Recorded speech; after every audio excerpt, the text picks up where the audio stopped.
স্টাফদেরকে এবং শিক্ষার্থীদেরকে সেখানে বেদমভাবে পিটানো হয়েছে। আমরা দেখলাম প্রশাসন যথাযথ, আমাদের একজন স্বাস্থ্যমন্ত্রী আছে বাংলাদেশে, চিনেন ওনাকে? উনি ডক্টর মোহাম্মদ ইউনূসের ভাই ব্রাদার কোথায় আসছে?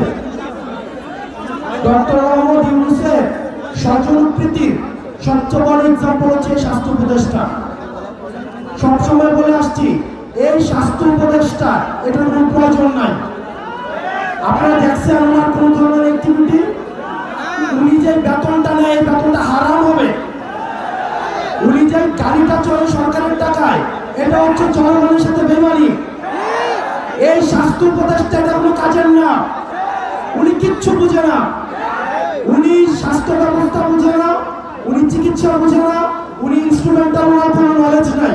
ওনার একমাত্র যোগ্যতা, উনি গ্রামীণ ব্যাংকে ছিল এবং ডক্টর মোহাম্মদ ইউনূসের উনি হচ্ছেন খুব কাছের মানুষ, এটাই ওনার যোগ্যতা।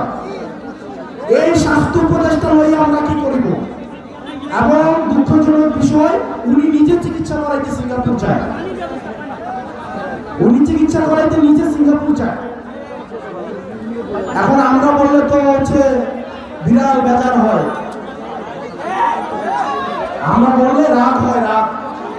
ওনাকে নিয়ে একবার কথা বলছিলাম, এরপর উনি আর আমাদের সাথে কোনো যোগাযোগ করে না। এই স্বাস্থ্য উপদেষ্টার অনীতিবিলম্বে এই জনগণের যে টাকা পয়সা উনি বেতন দিছে সেগুলো রাষ্ট্রকার কোষাগারে জমা দিয়ে ওনার অনীতিবিলম্বে পদত্যাগ করা উচিত।